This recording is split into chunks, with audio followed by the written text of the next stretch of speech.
మలక్పేట్ అక్బర్బాగ్ కిస్వా జ్యువెలర్స్లో చోరీ కేసును ఛేదించారు పోలీసులు. జ్యువెలరీ ఉన్న వ్యక్తిపై దాడి చేసి బంగారం ఎత్తుకెళ్లిన ముగ్గురు నిందితుల్ని పోలీసులు అరెస్ట్ చేశారు.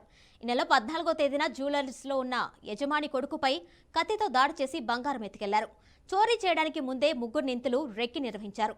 టెక్నికల్ ఎవిడెన్స్ ఆధారంగా నిందితుల్ని గుర్తించినట్లు పోలీసులు తెలిపారు. నిందితుల వద్ద 330 గ్రాముల బంగారం ఆభరణాలు, 124 గ్రాముల వెండి ఆభరణాలు, 3 బైకులు, 2 మొబైల్ ఫోన్లు స్వాధీనం చేసుకున్నారు పోలీసులు.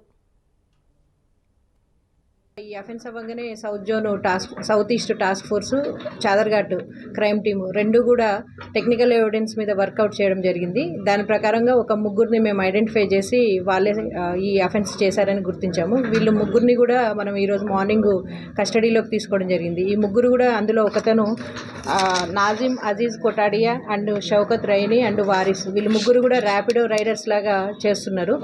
ఈ నాజిమ్ దగ్గర 4 బైక్స్ ఉన్నాయి. ఇతను ర్యాపిడో కోసం ఇస్తూ ఉన్నాడు. వీళ్ళకి ప్రీవియస్ క్రిమినల్ హిస్టరీ ఏం లేదు.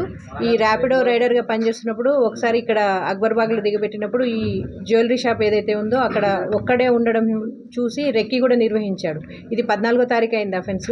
13వ తారీఖు కూడా వచ్చి ట్రై చేశారు. కాకపోతే షాప్లో 3-4 ఉండేసరికి ఆ రోజు చూసుకొని వెళ్ళిపోయారు.